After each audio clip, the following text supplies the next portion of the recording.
Paramashivoham. Om Nithyananda Paramashivoham. Om Nithyananda Paramashivoham. Om Nithyananda Paramashivoham. Om Nithyananda Paramashivoham. Om Nithyananda Paramashivoham.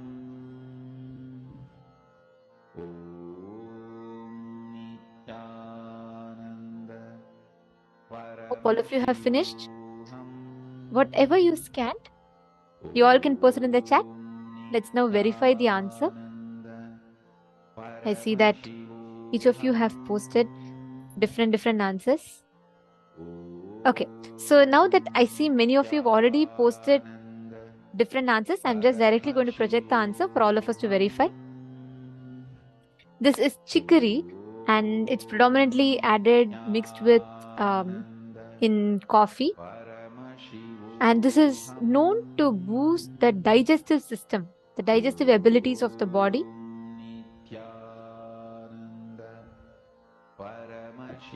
So this is the answer. The answer is chicory.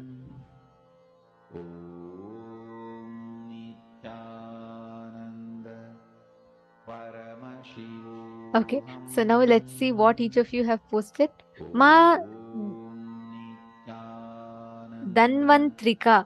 Wow, you have precisely identified. It's belly, which is digestive system. So you saw stomach. That's right. Wow.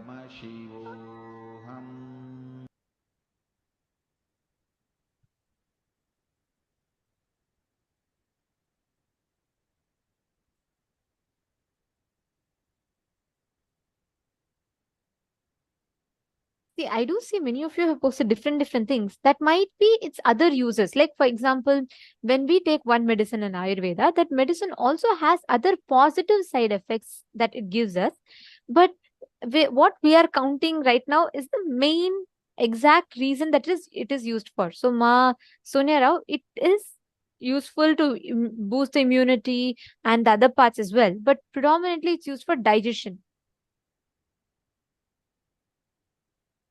Actually, next, what we are going to be entering into right after this is a very important session, because we are going to be learning about one of the most important aspects. Yesterday, Swamiji revealed to us about the time matrix.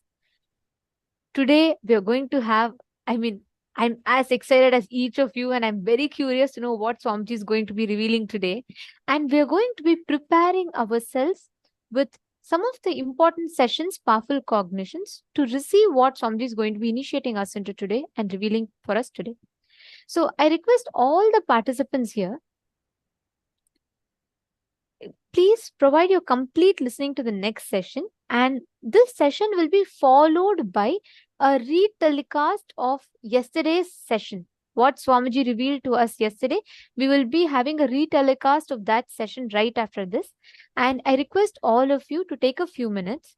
Please invite your friends, family members, anybody that you're going to invite them for the darshan.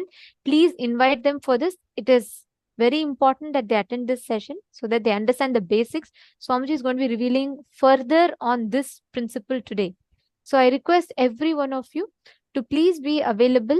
And Paratatvaya, you can call all the Chinese to come and settle down. The Chinese translators, French translators, all the language translators, please announce for the participants of your respective languages to please come and settle down. I request all the participants to please be seated in front of the camera. This is very important session. This session will be followed by the exact revelations that Swamiji revealed to us yesterday, following which we will be having a discussion, a Vakyartha Satas on that. So let's The Isavasya Upanishad's 11th verse. Please recite along with me. 14th verse of the Isavasya Upanishad. Recite. Sambudhim cha vinasam cha yastat vedobhayagnusa vinasena mrityum tirtva sambudhyamritamashnude. Understand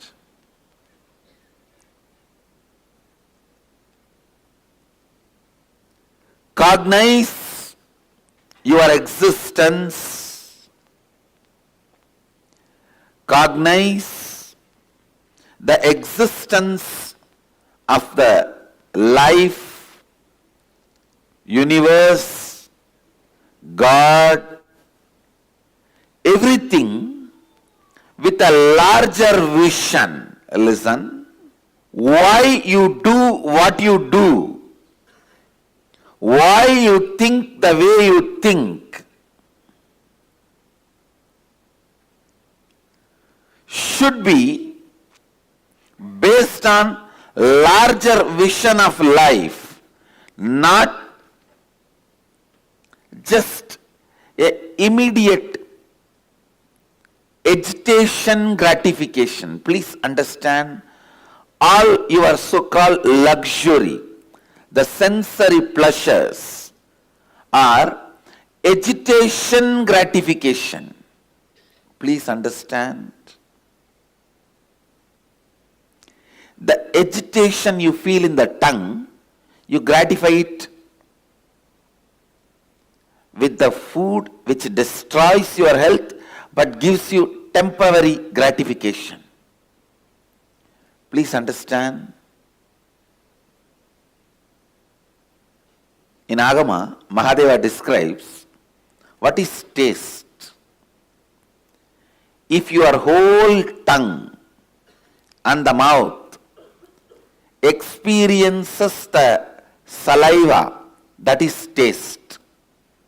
That will never happen by the food which gives you the pleasure of agitational gratification. Please understand.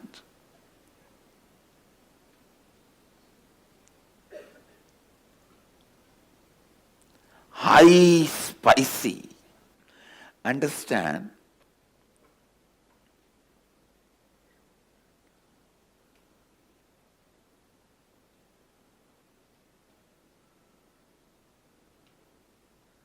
These two words, agitation gratification, delayed gratification.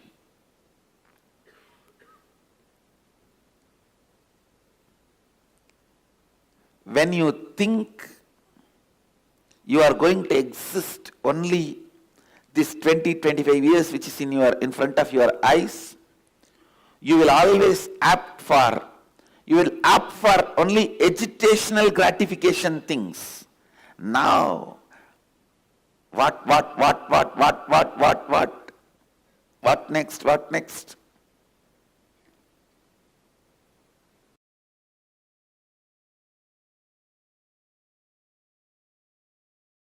See, I'll give you the signs of parasite. Whenever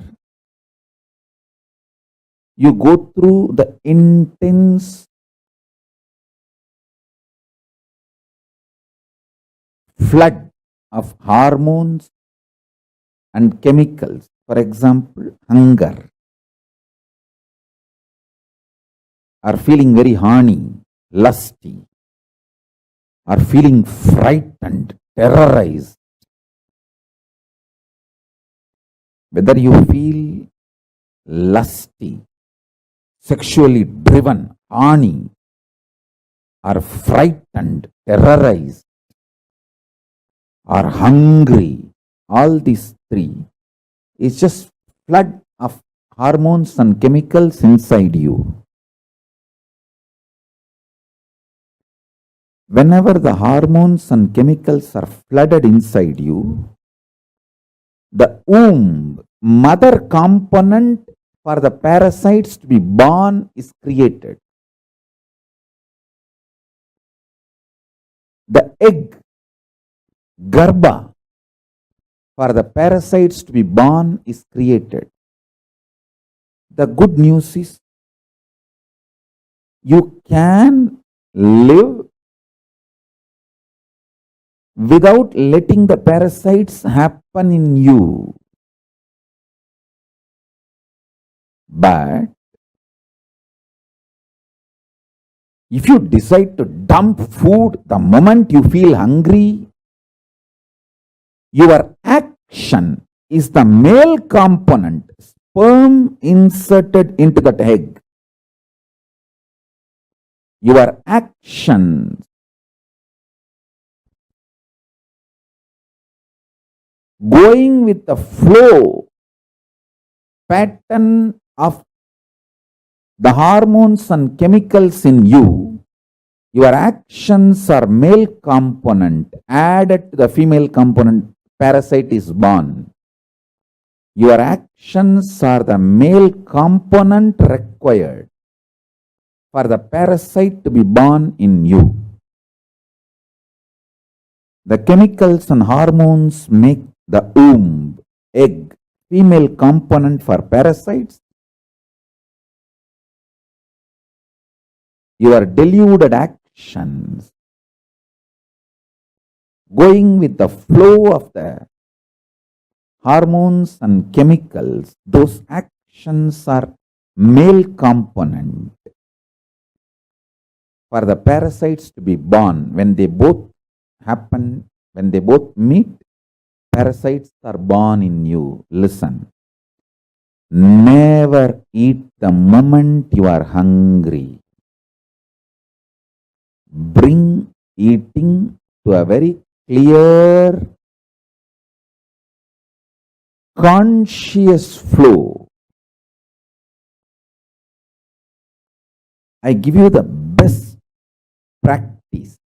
Eat only once a day. Listen to every line.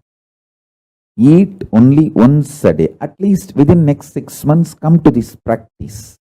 Raise yourself. Eat only once a day. Keep everything you want to eat before the puja.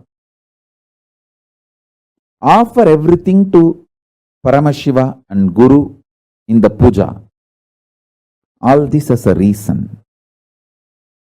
Because when you eat only once, your whole body will feel the hunger. Even though you are feeling hungry and the food is in front of you, you cannot eat immediately because you have to do the puja. Whole thing has to be offered to Paramashiva.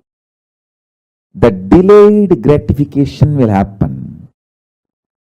So the agitated parasites will not get strengthened by your repeated actions of fulfilling them whenever they trigger you. See, when the parasites are born, they get strengthened by triggering you and making you act on the same pattern. Listen.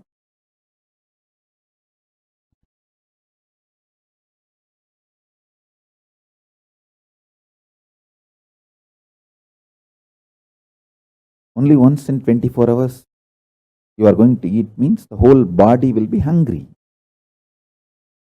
Even though the body is hungry, your parasites are triggered, and the parasites are triggering the not just hunger, anger, and the food is there in front, but you can't eat because you have to now do the puja and offer the whole thing to the deity. And finally you have to eat. The whole boiling, triggering of the parasite, the whole thing will happen and settle down. Your eating will not strengthen the patterns your parasites trigger in you. Delayed gratification will kill the parasites and the patterns triggered by the parasite. A person who does delayed gratification lives healthy, long.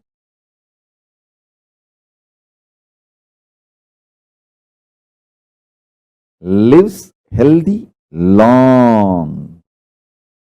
Because the parasites in him can't trigger patterns in him. I tell you, don't think hunger triggers only the commands to get food and eat. No. The hunger triggers the kind of irritation which is responsible for almost every bad thing happening in the society. I tell you, 99% of the time, people who are fighting are hungry, triggered by hunger pattern.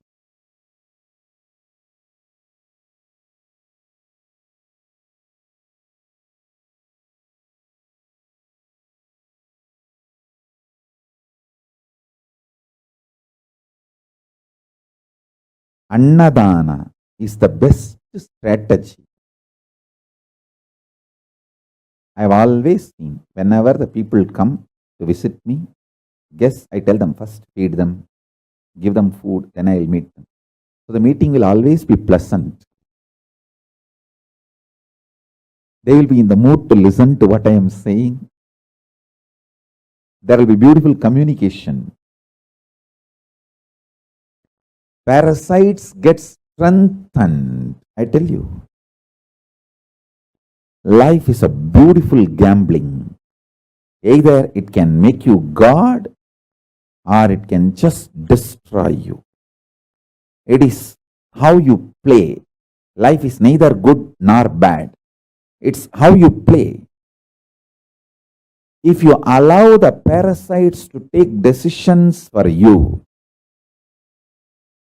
be very clear, then you are planning for the success of the parasites, not you.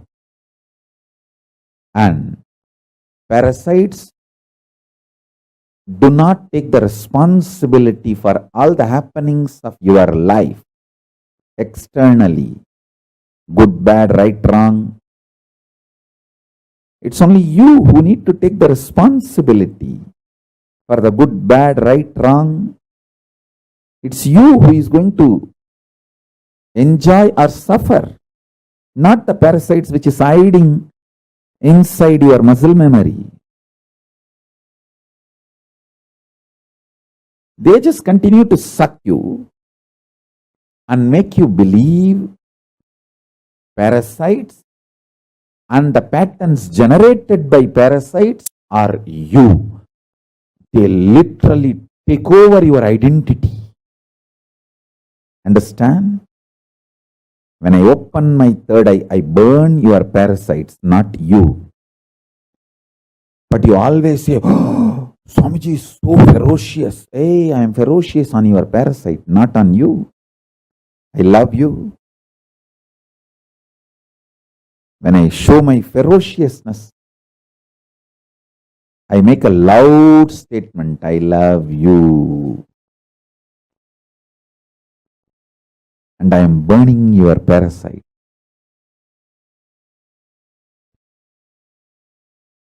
If you try to burn it on your own, you may take births and births. If you allow me to burn it, I can finish it in few days. I am telling you.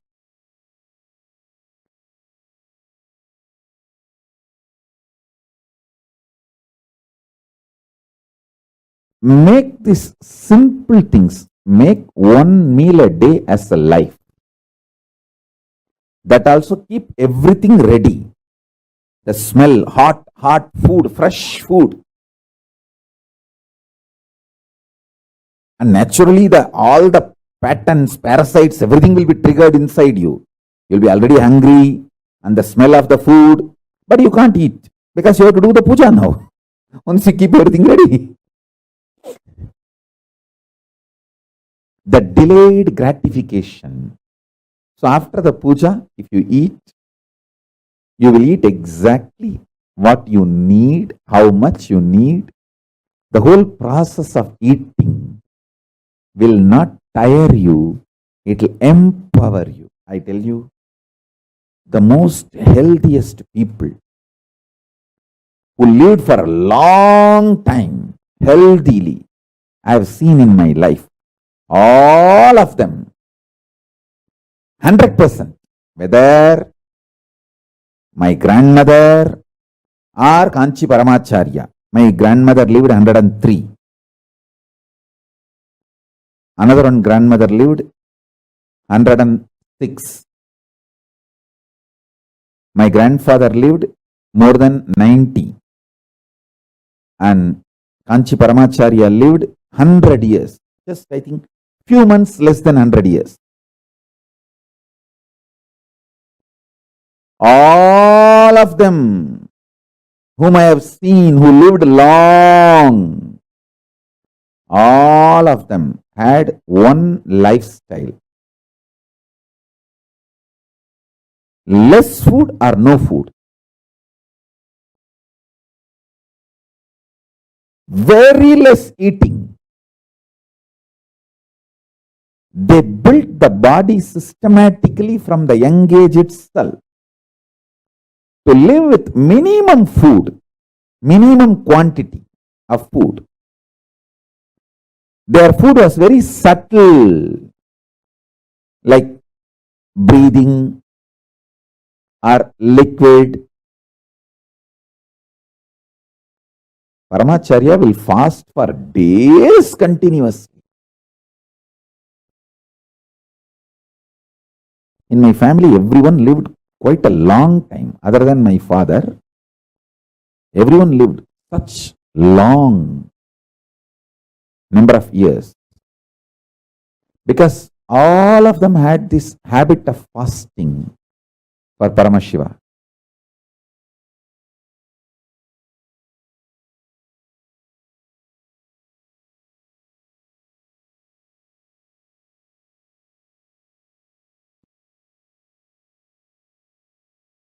Listen, this is also one of the reasons why there are sculptures about sex before you enter the temple in Gajuraho or many temples. Almost all temples will have sexually explicit sculpture before you enter the temple.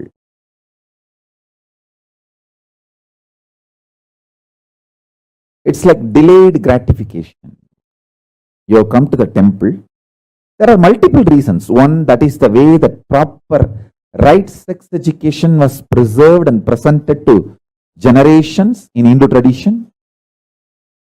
And second, you are sexually triggered, but you can't act out. Now you have to go to the temple inside and do puja.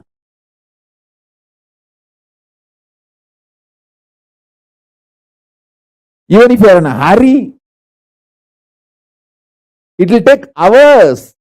You have to go to temple and do puja and return the home, come back to the home or where you stay. Only then you can find your husband or wife or partner, whatever.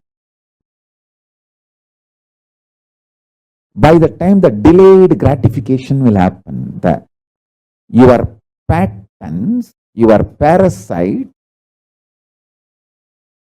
cannot become powerful due to your actions.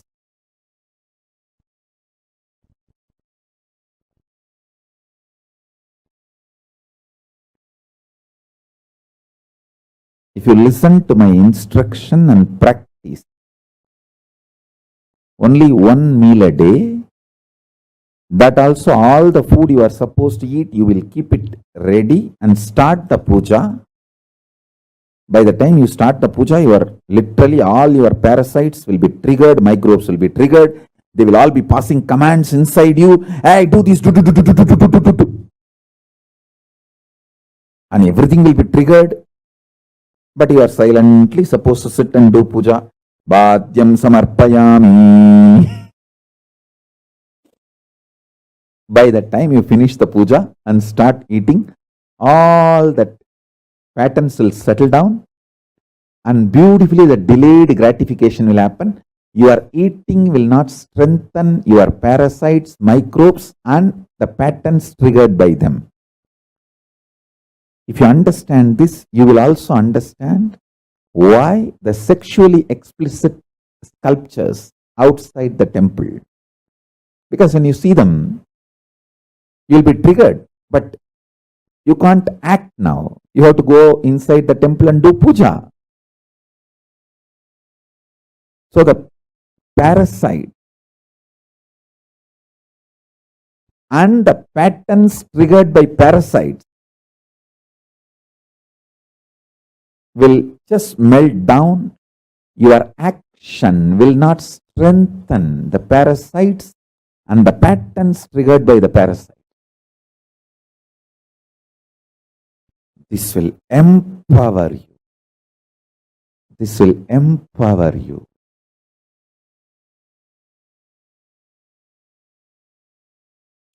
To be energetic, you don't need to eat whole day. What is eaten whole day is junk food. That is not the food for energy or health. To be healthy, just that 1 or 2 meal, clear diet, vegetarian, uncooked, sattvic food is enough. But the diet should be with a clear rule and regulation. Same way, to be enlightened, you don't even need to do whole day spiritual practices. Just the right cognitions, awaken the right cognitions inside and install them, invoke them. Please understand. Now the truths I am teaching, if you invoke them inside your being, they will be making peace inside you eternally. The deepermost part of the cosmic consciousness is peace. Sadashiva. You can experience that by this verse. Please understand. This verse can make you experience the deepermost part of the cosmos, the eternal peace, the Sadashiva. Only one thing. Sit with yourself. Cognize what all is perishable, inauthentic ambitions in you, what all imperishable, authentic, conscious manifestation in you. Don't be afraid. You may suddenly find there is nothing authentic in you. Everything is just perishable, inauthentic. Don't be afraid of that. Everything being inauthentic is not something wrong, but you living it without recognizing it is something wrong. So even if you recognize, everything you know inside you is inauthentic.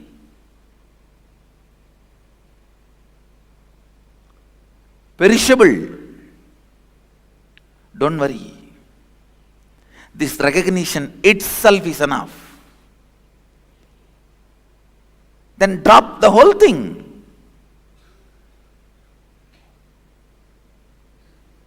drop everything you discovered as perishable.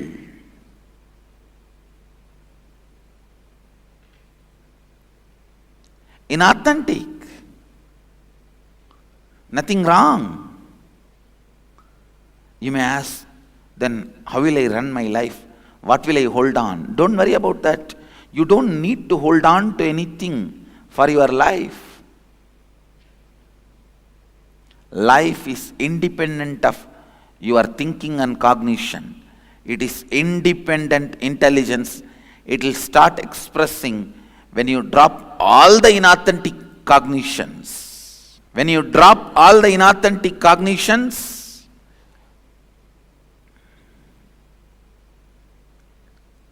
you will see automatically the imperishable starts expressing in your thinking, action, behavior, response, talking, walking, in every way.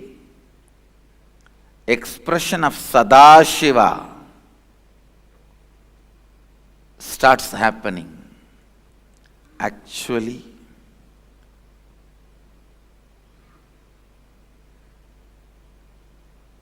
when you recognize all the inauthentic components of you, when you cognize all the inauthentic components of you, they will melt down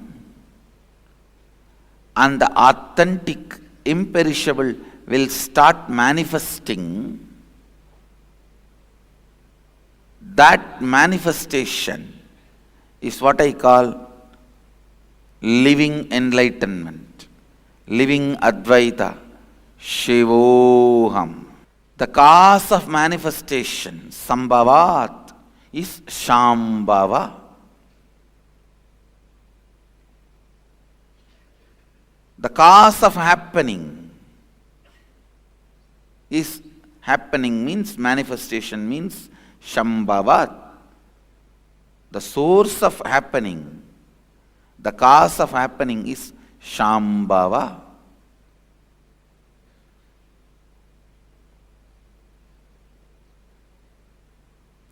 Here, the source of happening is Master. The source of happening is being reproduced in every one of you with all its multiple powers and multiple experiences in every possible way. Sambhudim cha vinasham cha yastat vedo bhayagum saha vinashena mrityum tirtva sambhudyat mritamashnute. One who cognizes the pure essence of these both, the imperishable consciousness, the cause of manifestation, and the destructible, the perishable, manifested entities simultaneously, such a person completes with the fear of death and transcends death by worshipping or by knowledge of the imperishable entities and reaches the imperishable consciousness and celebrates the nectar of immortality and bliss, the eternal space of oneness.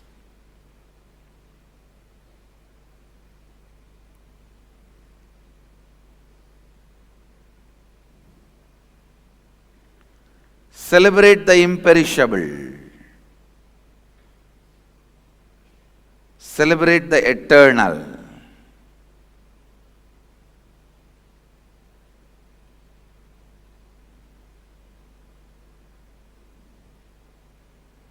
Cognize what is imperishable and what is perishable, what is destructible, what is indestructible.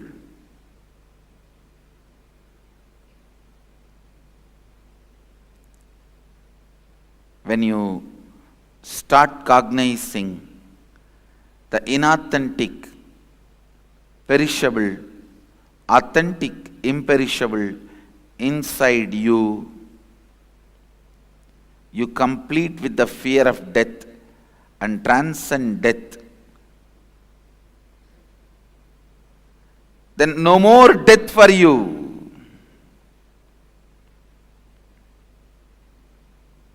No more death for you.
Paramashiva's message directly from Maha KAILASA. Reason out, season out, hang out, chill out with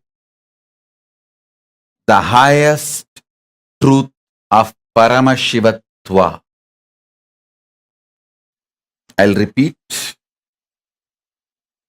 Reason out, season out, hang out, chill out with highest truths of Paramashivatva. Understand?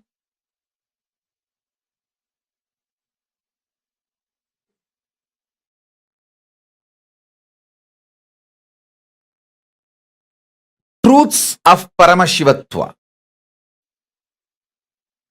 All the constitutional rights given to each soul by the cosmos is the highest truths of Paramashivatva.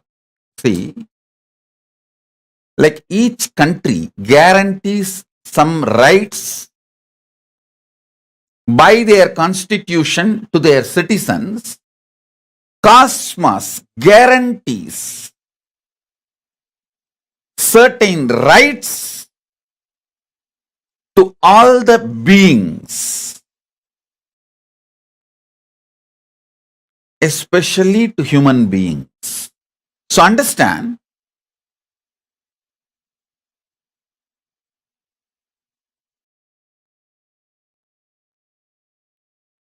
the first right, I call it as the first amendment. The first right cosmos gives you is to think, feel, experience, and live as Paramashiva, and to be treated by everyone around you, everything around you as Paramashiva. Listen, not only you have the right to think, feel, exist, experience, live as Paramashiva, you have the right, everything around you, not only human beings, even the nature around you, should treat you as a Paramashiva, and you have a right. Please understand, these are the fundamental rights guaranteed by the cosmic constitution to every being, especially to human beings, because the human beings are hardwired for these greatest truths. Reason out. When I say reason out, I mean continuously using your logic, rationality.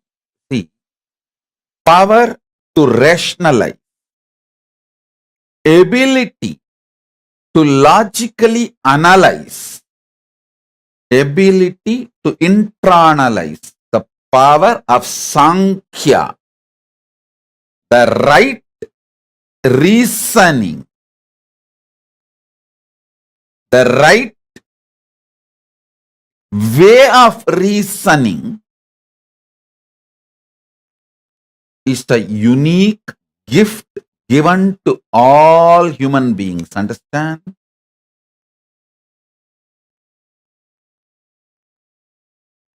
Just like two hands, two eyes, two ears, Paramashiva has given us a unique power called ability to rationalize, ability to logically come to a conclusion.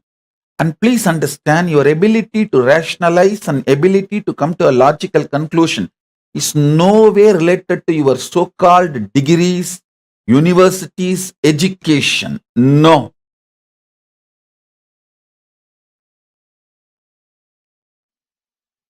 Ability to logically come to conclusion, ability to rationalize comes through involvement. It is simple involvement. Please understand. If you develop the ability to rationalize, logically come to conclusion, reason out, through involvement, that becomes a powerful tool for your pratyaksha pramana.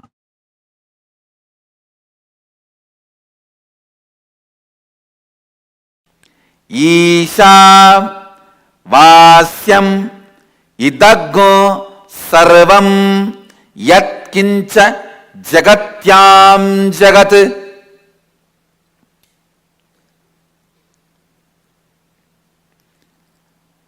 Whatever you perceive as changeful inside and outside you, even when you perceive as changeful inside and outside you, it is God consciousness which is beyond any change. Listen. The different levels of understanding.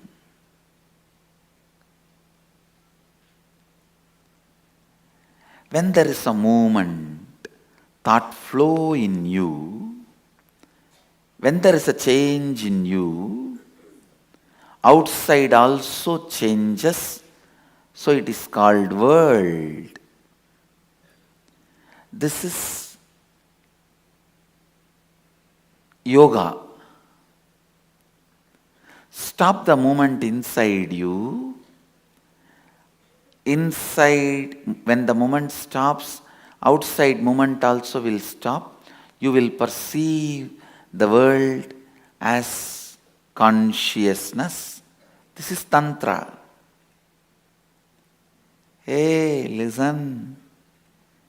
Even while you perceive the change inside and outside you as changeful, it is consciousness living Advaita. Advaita.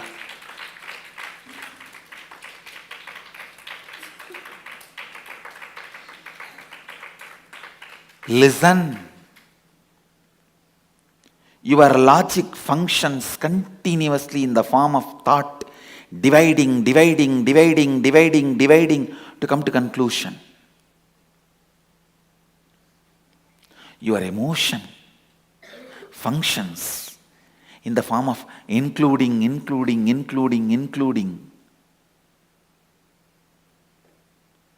to reach completion.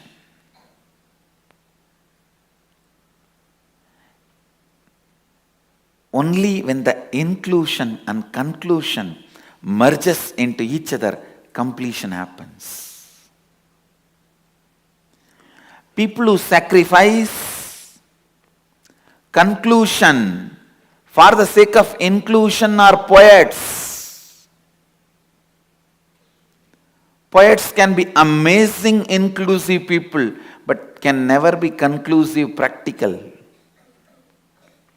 People who sacrifice inclusiveness for the sake of conclusion, amazing mathematicians. They will be amazingly conclusive, practical. You can't live with them. They can never make good husband or wife. They can be amazingly conclusive, but you can't live with them. They will be literally dead. Dead means dead. If I had to use the word dead, that will be much better. Even in the word dead, there is little life. The word dead, where completely no life. Listen. The best statement ever made.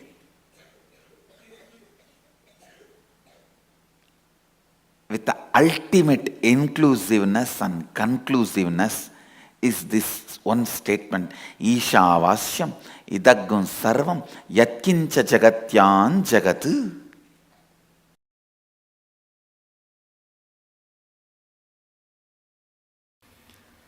The signs need to make sense to our inner space. That is what is logical understanding. Then internalizing. Then coming to conclusion. When it becomes conclusion, it starts happening in us. So, I was wondering how I am going to present this science logically, because it is so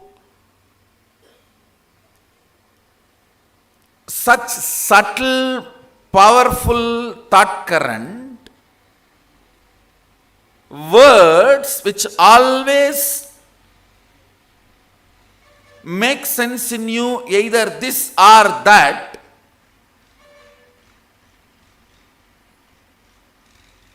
Understand these words. Words have such big difficulty. It always conveys to you this or that.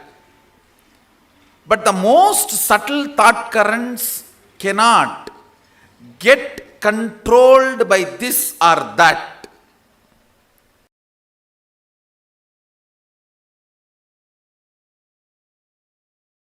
Listen to this carefully. Listen to this carefully.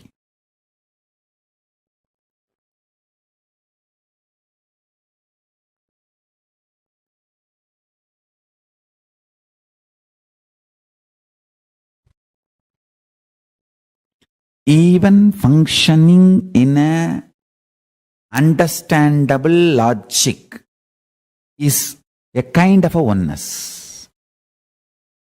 So Arunagiri Ishvara revealed this. It's a too subtle sacred secret. Listen. You can understand, if you understand this example, in the dream. Listen to this. In the dream, sometime you will know how the other person is going to act or react. You will be talking for yourself. You yourself will be internally thinking that this is the way he is going to act, and exactly that's the way he will act. Actually, you are only acting as that person also. It is like a different balloons with the same air. If you have experienced this state which I am talking, you can understand what I am talking. If you just experience this state I am talking, where in your dream, you talk for yourself, you talk for the person about whom you are dreaming, both. If you have had the taste of that state, or sometime in the satsang, when you are sitting deeply connected with me, you just know the next statements I am going to utter. And you will literally think this is what Swamiji is going to utter. And exactly I will be uttering the same statement. If you have tasted that state, if you have tasted these two states, you can understand what I am saying.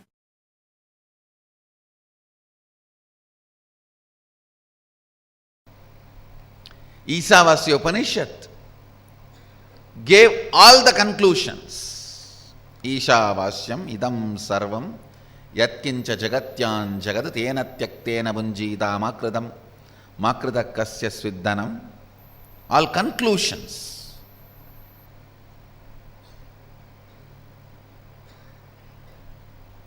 Ishavashyamidam sarvam, the conclusion about the universe, the life image you need to have.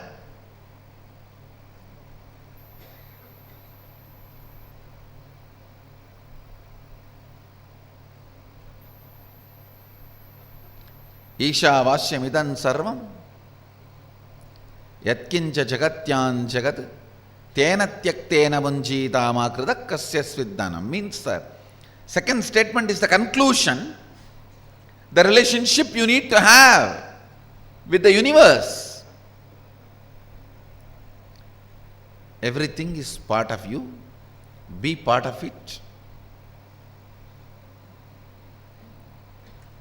Not having an individual I and mine, celebrate the whole. The whole Isavasya Upanishad, if you see, conclusions, that's all. Conclusions. If you just pick up the conclusions declared by Ishavasya Upanishad and start living, cognizing, you are done. Nothing more need to be done. You are a Jivan Mukta.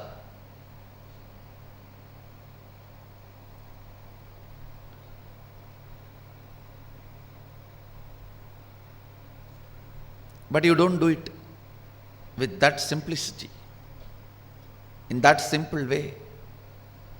You ask for a method. How? How? Everything is God. How?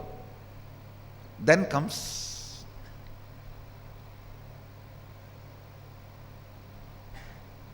the answer from Upanishad.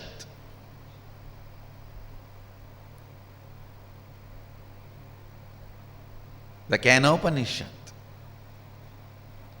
Kenopanishad is a powerful thought current. I should say thought currents, because few more are presented in this.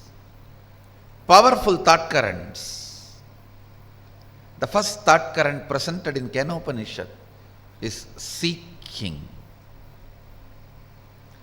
Keneshitam patati preshitam manakena prana pratama praiti yuktaha keneshitam vachamimam vadanti chakshushrotram kavu Devo Yunakti.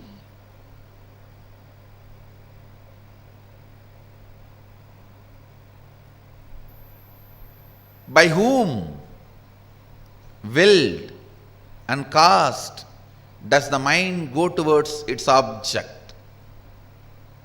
What a question.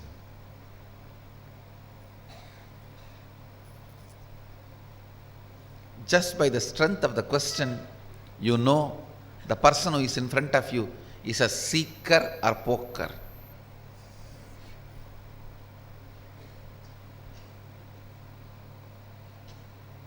Or just an empty cooker.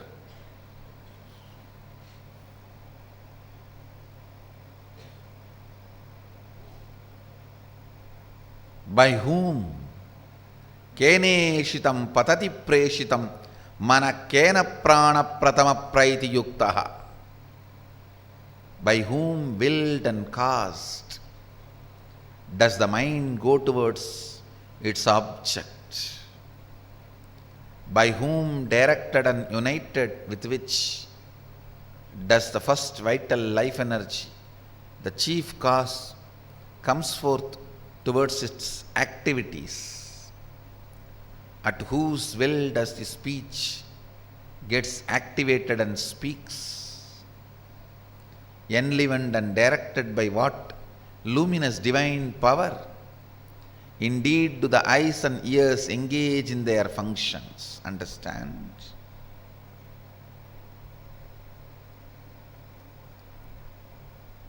The moment you remember you, what all you perceive as part of you, start questioning them. Start questioning them. Questioning, putting questions. about those basic things. Putting questions about those basic things is seeking. Don't assume anything. Understand? The more and more you assume, more and more it shows your ignorance. People who answer for their questions are fools. People who understand when I question their answers are the most intelligent beings. Understand, I do two things when people come with question. Sometime I give answers to their questions. Sometime I question their answers. When you put a question, you have certain answers in that question. You have certain conclusions. Based on those conclusions, you put the question.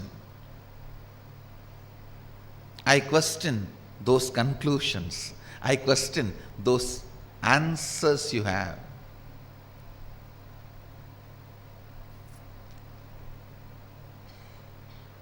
Understand? I am defining seeking.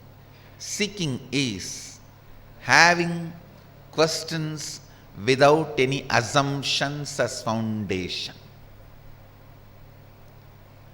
Non-assumption questions, non-assuming questions is seeking.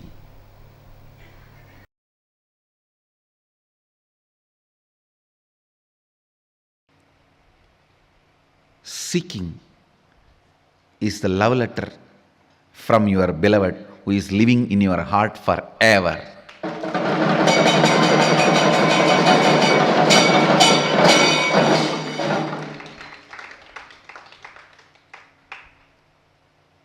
If you miss that, you may have to wait for ever and ever to get the second letter. Understand,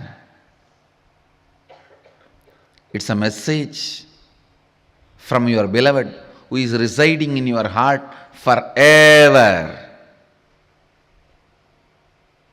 Anything can be lost, not seeking. Body can be lost, you can have immediately another one, because tons are there in the planet Earth. Billions of bodies are there. Mind can be lost, immediately you can make another one. Understand, anything can be lost, you can get it, not seeking. Constantly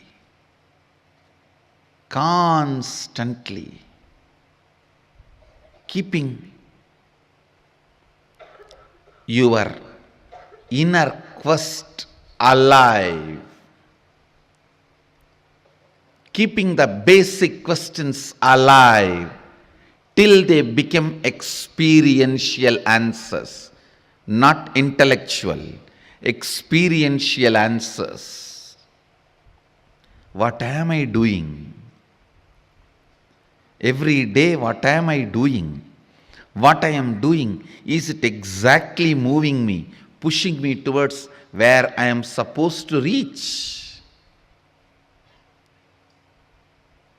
What am I doing?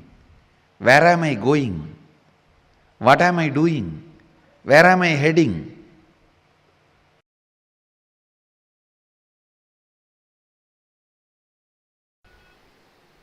You are capable. Your seeking is powerful enough to make you reach whatever you are seeking, independent of any external help. Without any external support and help,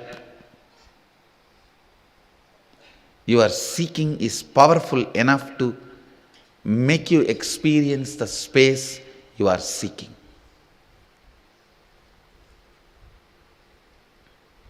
Meditate on this.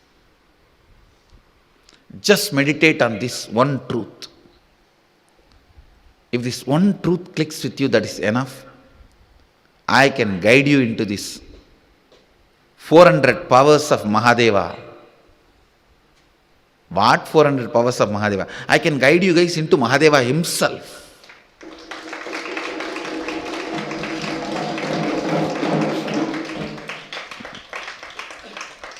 Just this one truth has to strongly click with you guys. Your seeking is capable enough of making you experience the space you are seeking without any external help, assistance, or input, by just its own intelligence. That's all need to click with you. If this one truth clicks with you guys, that is enough. I can lead you into what Mahadeva describes in Agama, living Shuddhadvaita, living pure Advaita, manifesting the experiences and powers of Advaita.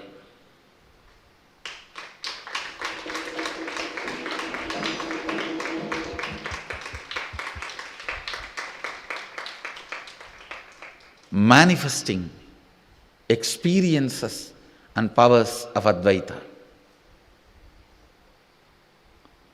Understand,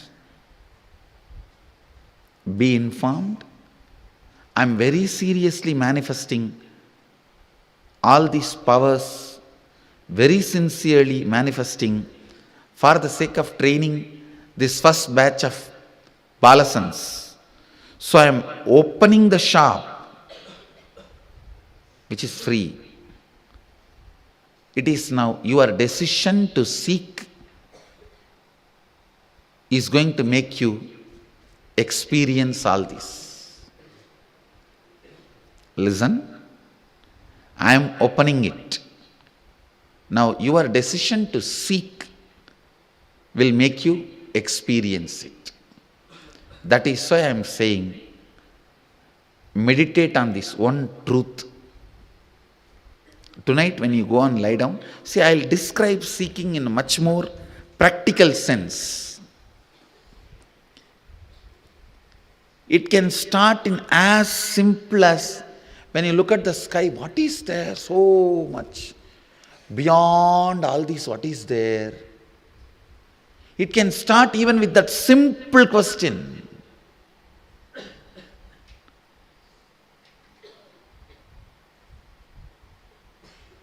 Any question you have about this four: universe,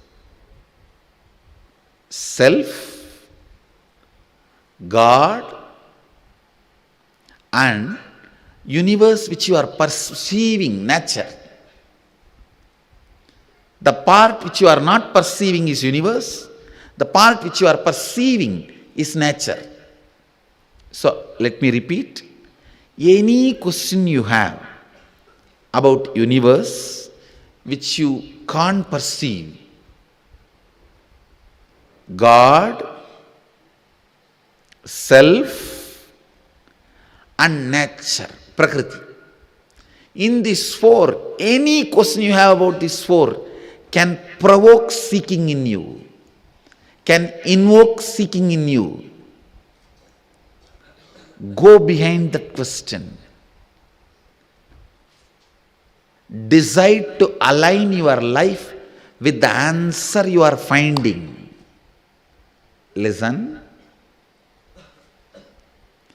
Having deep question about any one of these four or all these four is seeking. Deciding to go behind the answer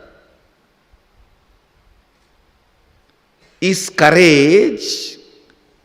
Deciding to align your life to this answer by renouncing unnecessary things is vairagya. Understand? Having questions about these four is seeking. Deciding to go behind the questions is courage.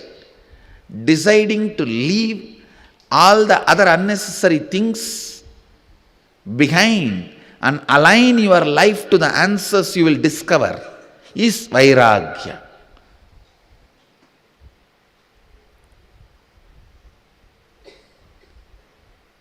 Invoke seeking, that is enough. You don't need to be worried about vairagya, courage, all that now.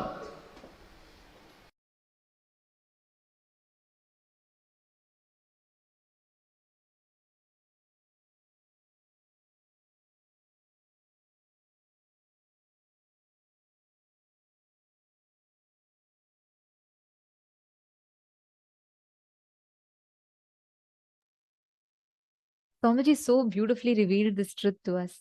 Understanding about how we are Paramashiva. Whether you are deluded, whether you are complete, incomplete, joyful, sad, at every state, every situation, you are Paramashiva that is manifesting. This was such a beautiful satsang. I request every one of you to please take a few minutes and you all can type out and post what is your click from this session. Take a few minutes. I request each of you to type out your understanding.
Nithyanandam,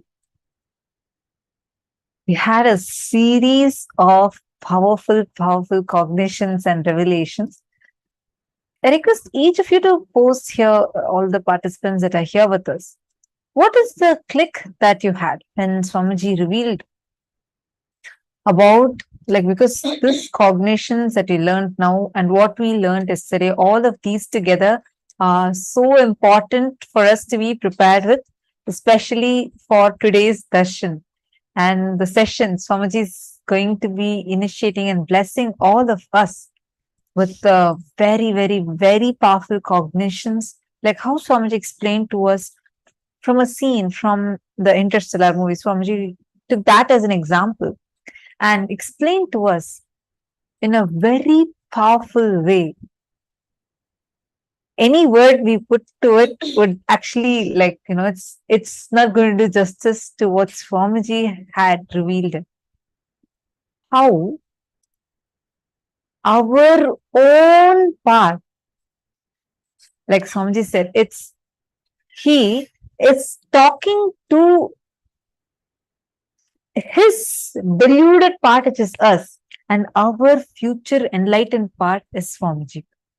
Actually, this is clicking in multiple levels, right?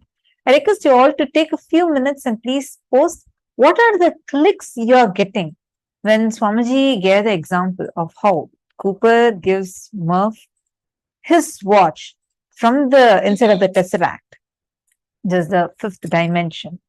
And he sends a message using Morse code through that watch, like how the clicking of the second's hand in Murph's watch.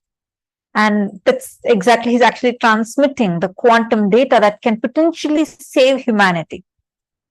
Swamiji said, like that, he is having his Atmalinga, and our Atmalinga is that watch that, like how Cooper is giving to his daughter Murph.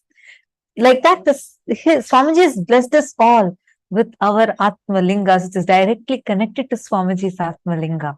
And Swamiji is sending that Morse code to awaken us, awaken all of us to the reality that we are Paramashiva.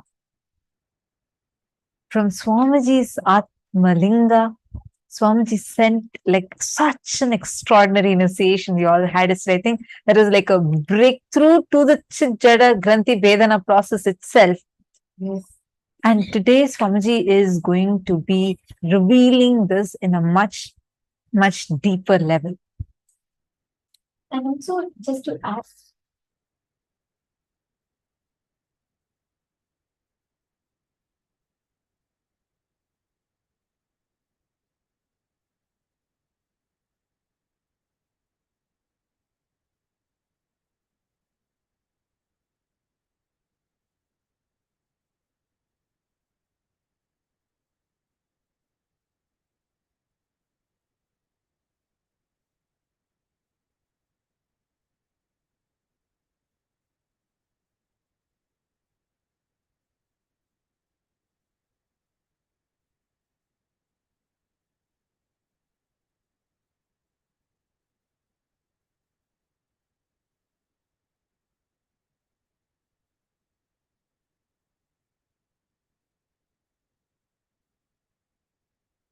exactly.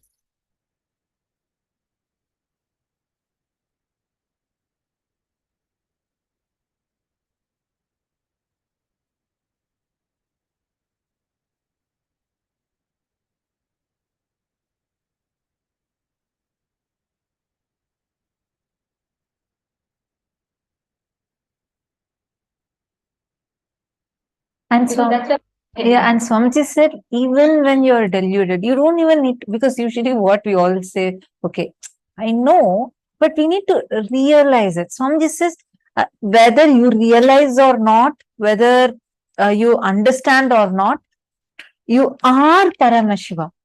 There's, whether, even when you're deluded, even when you don't have it as a powerful cognition, you are Paramashiva. And Swamiji also explained, right? Like, actually, one of my favorite clicks of yesterday was when Swamiji told about the Arunagiri Yogeshwara story. Like, because that clicked with me in multiple levels. If we watch the Interstellar movie, to how Swamiji was explaining that yesterday.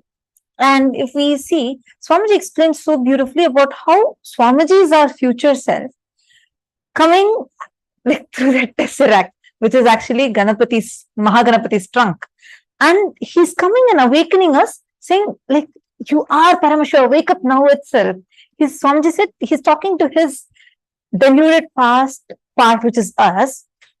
And Swamiji gave the same example as what Arunagiri Yogeshwara did to Swamiji. And Swamiji said, fine, like when Swamiji had that, Swamiji in that Arunagiri Yogeshwara unclutching initiation video, so beautifully Swamiji narrates an Arunagiri Yogeshwara story, right? Towards the end, Swamiji will say how Swamiji realizes that oneness.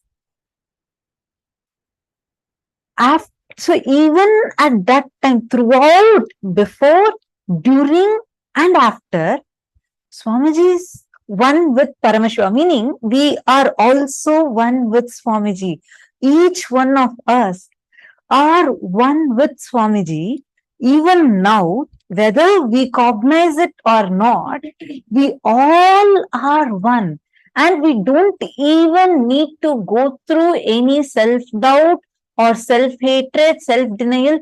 None of those we need to even go through, because we already know and have a strong assurance that he is our future self. So even now, if we fall into some pattern, even if we think, oh God, I'm struggling with this pattern, I can't break this pattern, you can be very sure your future enlightened part has already broken it.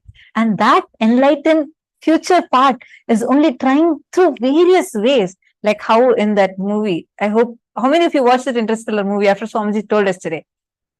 Please take a moment and post it in the chat. Like how they show, right? They keep saying that that someone is trying to help him to understand that he is like the messenger. Cooper is the messenger to save the entire humanity, and Murph is going to be that savior. This whole part, like when Swamiji was revealing yesterday, I had such a strong click. So Swamiji is trying through all different ways how Cooper comes and tries to push the rack and try hitting the bookshelf or try passing the code. In some way, he's desperate just to stop his own past path to fall into delusion, to go into a wrong path. He's like, just don't go. Just take this message. I'm having the message here. Just somehow understand this message. And that message is what Swamiji is giving to us. Like some way, every day, whether it is the lifestyle Swamiji is giving to us, without missing a single day, no matter what, coming again and again and again, literally awakening us through initiations, through powerful cognitions, and giving us individual darshans, answering our prayers, giving boons, and attending to each one of us, both physically, spiritually, cosmically, in all levels, and making sure that somehow he is like Swamiji said yesterday, like Swamiji is screaming, literally saying that you are Paramashiva. And the exact truth, this exact statement is what Swamiji revealed to us in the year 2017. If you all remember, there was a very powerful statement that Swamiji made. Swamiji said that the me in me is talking to the me in you. This whole statement, the way I understood it, like talking for myself, the way I understood it from at that time was very limited. Yesterday, when Swamiji revealed it, first I thought, okay, Swamiji was saying more about the cosmic perspective, like Swamiji exists in each of us, and he's talking to the part of him that exists in us. But now, with this revelation, it was a complete new perspective, the way Swamiji explained about how in the time matrix, Swamiji has given each of us the assurance yesterday that he is our future self. So that's a fact that all of us, just from that moment, from the moment that Swamiji revealed that, we all should just celebrate that one fact. We all should just celebrate that one fact where our future self is Swamiji, and Swamiji has given that guarantee. We are going to have the most graceful, the most beautiful, the most powerful form of Paramashiva. That is our future. And from that future self is talking to all of us who are in the present, which is a deluded past self of Swamiji. And like Swamiji said, he is literally reaching out to us and telling, hey, this is your future. You are Paramashiva. That was the whole revelation. And the way I clicked with it yesterday was so beautiful. Can I request all the participants to post? What did you click with? What did you resonate with the most? Yesterday, when you listened to this revelation, what was a part that you really clicked with and you were like, oh my God, this is completely mind-blowing?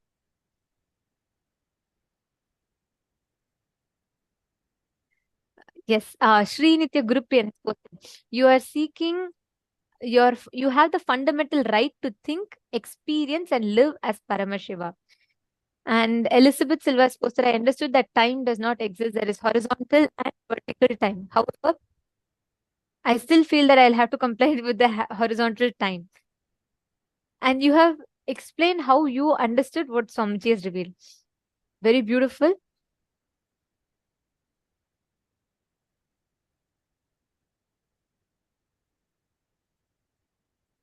Come on, all the others, Ma Vinuta Nagaraj and all the other participants, can I request every one of you to please take a few minutes and post what you understood from yesterday's session. What was the part that you really clicked with?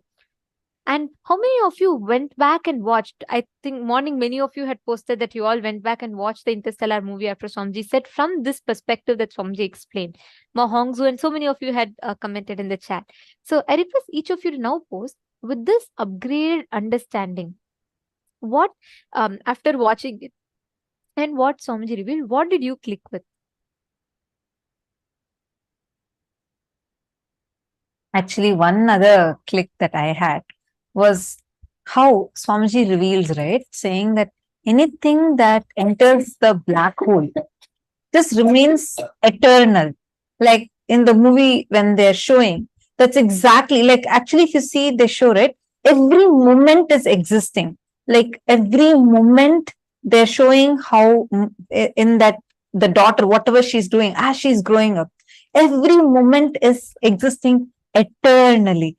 And our own future self means, it's like how in so many levels, it's like Swamiji is not just, see, when we say, okay, all of us are connected or we are Paramashiva, we need to realize it still feels little distant. Here, see, one, Paramashiva is with us, living with us, and Swamiji is giving us all the experience that we are just his own extensions.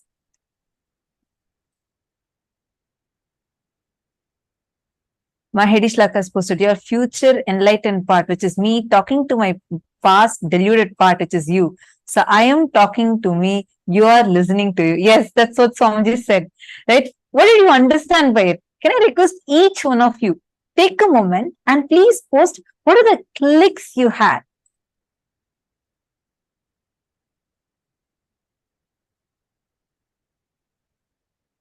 Ma Vani Goyal has posted, even when you are in delusion, you are still Paramashiva and nothing can take your Paramashivatva away from you. Yes. And Swamiji also said, right, like even whether we, yes, Ma Vani Goyal, like how you posted, like even when we feel, oh God, look, I'm waking up so late. I'm not waking up in Brahma Muhurta time. I have this pattern. I have that pattern. Even throughout the whole thing, you are still Paramashiva. We are still Swamiji's own extensions. It is when every time Swamiji is saying some, like actually I was just mapping inside me. That is the reason why, if you see anything Swamiji does, right? The first thing Swamiji will do is If something is good, immediately Swamiji will come and share it with everyone. The moment Swamiji got jatas, Swamiji made sure that all of us are also having jatas. When Swamiji has kandi, Swamiji will make sure every single one of us around Swamiji are having kandis. And the moment Swamiji started, like whether it is Mahavakya, initiation, today see, all of us are so coolly saying, oh, we are manifesting the power of consciousness over matter. That's very easy power.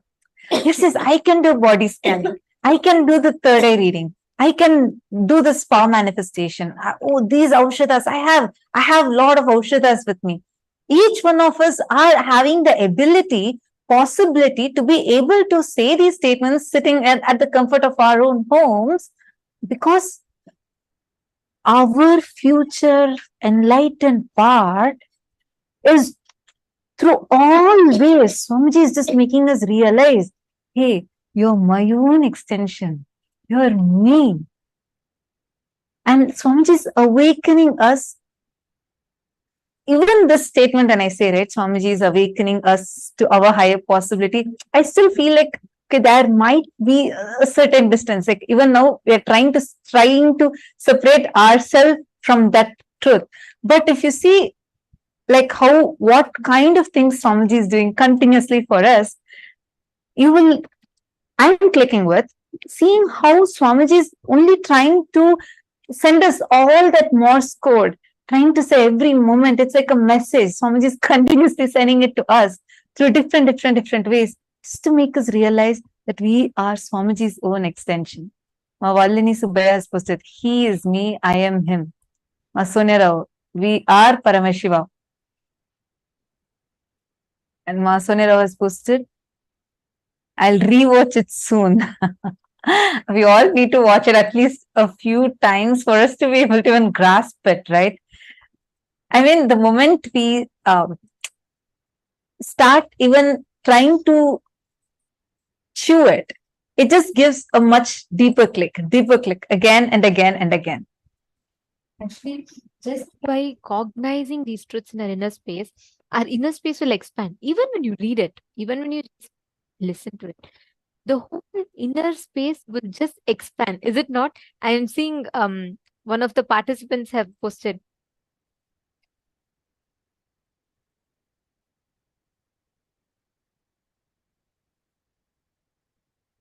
Sorry, yes. Anand Mahapurana has posted that when I heard the translation of Swamiji's message, my inner space was expanding and congratulated. I was super happy and I am still. Swamiji is talking to Swamiji. Paramashiva is in me. I'm listening to me, Paramashiva. The way each of you have clicked and the clicks that each of you are sharing is so beautiful. Can I request each of you to post this clicks? Many of you are posting it continuously on the Zoom chat, which is very nice to see. Thank you all. Thank you so much for posting. I request each of you to take a minute or two, and can you all head to your Facebook and please post this click from you can tag Swamiji, and I request every one of you to take a few minutes.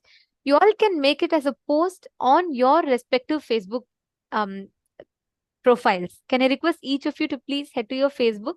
Just post this, because even listening to one part of this truth, so many people can have amazing breakthroughs, even listening to our understandings, because what Swamiji has gifted yesterday is a phenomenal science that Swamiji has revealed to the whole humanity.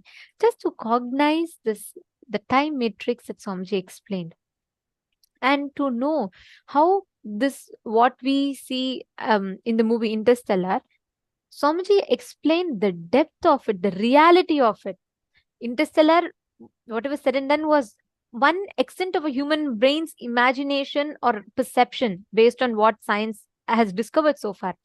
What Swamiji revealed yesterday was Paramashiva's own description from the reality. Like Swamiji is there.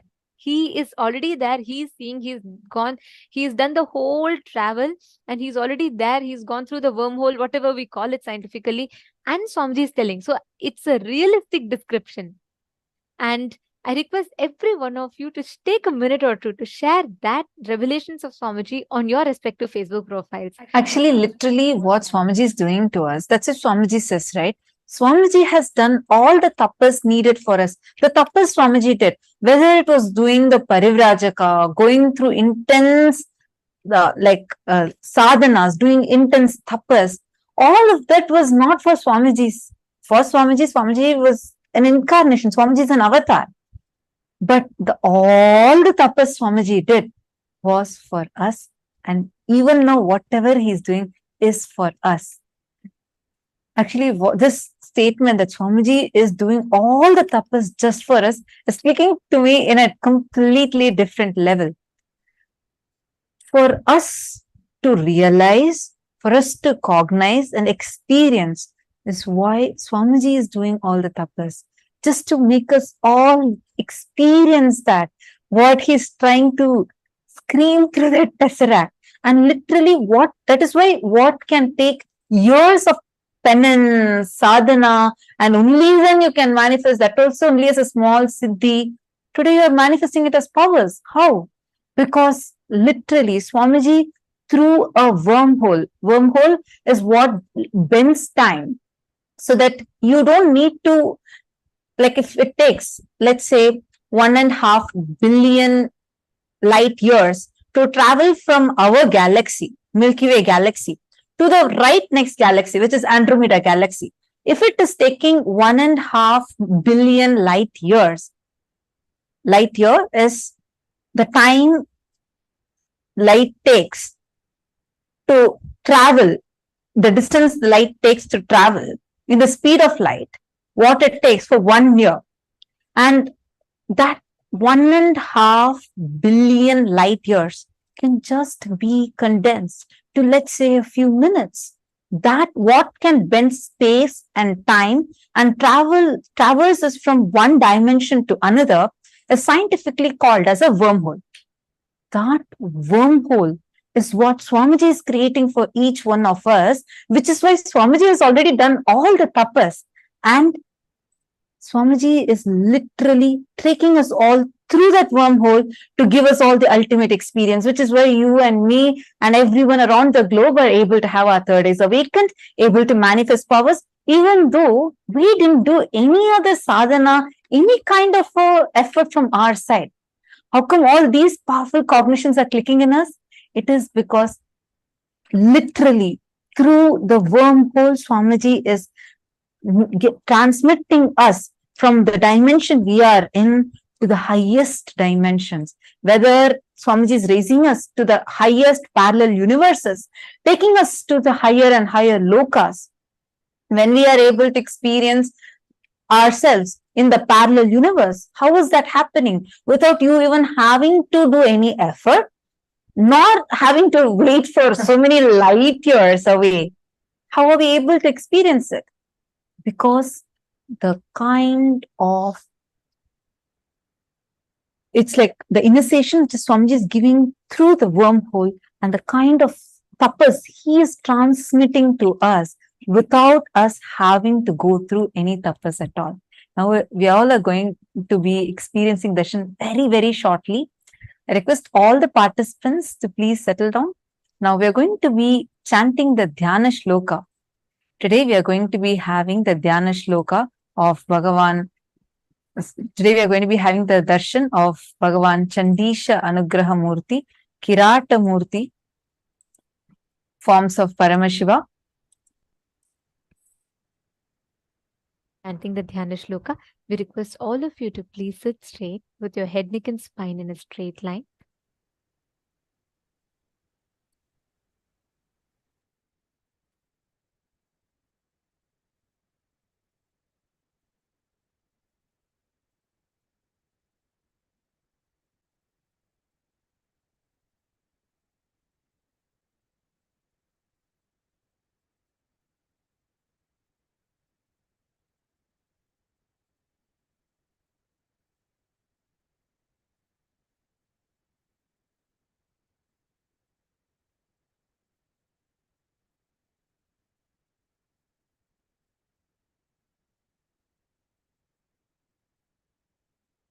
Chandesham Pitavarnam Yugakara Sahitam Dakshahasti Chatankam Vame Krishnam Dadhanam Varasahitam Parvati Vamabhagam Chandesham Syottamange Pratinihitikaram Dakshabhage Trinetram Sarvalankarayuktam Shashishakaladharam Gangaya Yuktamede Devasya Dakshina Bhagetu Chandesham tu Prakalpayet Devasya Bahumatrena Chandeshayama Uchyate Nyastavyoma Prasadena Chandesho Bhakti Samyutaha Chandeshwaram Swarnavarnam Balabhushana Bhushitam Daivam Shirasi Chandasya Leelaya Parishobhitam Chandeshanugraham Proktam. Next is a Dhyana Shloka of Bhagavan Kirata Murti. Chaturbhujam Trinetram cha Jata Makuta Samyutam Sarvabharana Samyuktam Divya Bhara Samayutam Dhanurbana Yutam Raktam Krishna Parashu Samyutam Upavitam Samayuktam Samabhagam Tanukuru Vame Gauri Samayuktam Dakshane Tvarjuna Stitaham Arjuna Swarupam Ekavaktram Trinayanam Jata Makuta Samyutam Sarvabharana Samyuktam Kritanjali Putam Stitam Evam Kairata. The next is the form of Paramashiva's Chakradana Swarupamurti, the form of Paramashiva through which blessed Bhagavan Mahavishnu with the Sudarshana Chakra.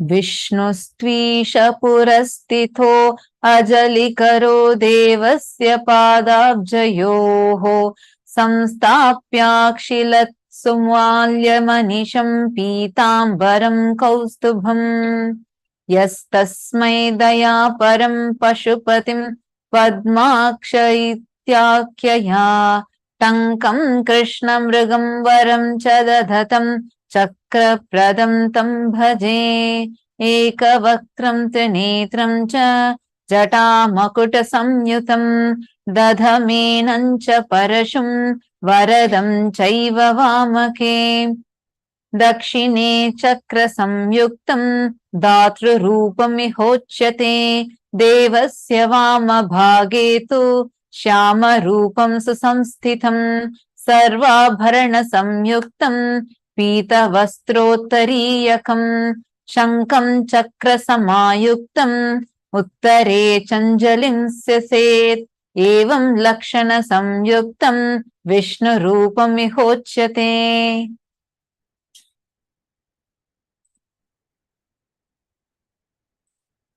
All these forms of Paramashiva are the forms that have blessed and showered the devotees. And today, in this very form, Swamiji is going to be blessing and showering all of us with the ultimate experience. Let us all get ready to receive this initiation. Please sit with your head, neck and spine in a straight line. Close your eyes and chant the Mahavakya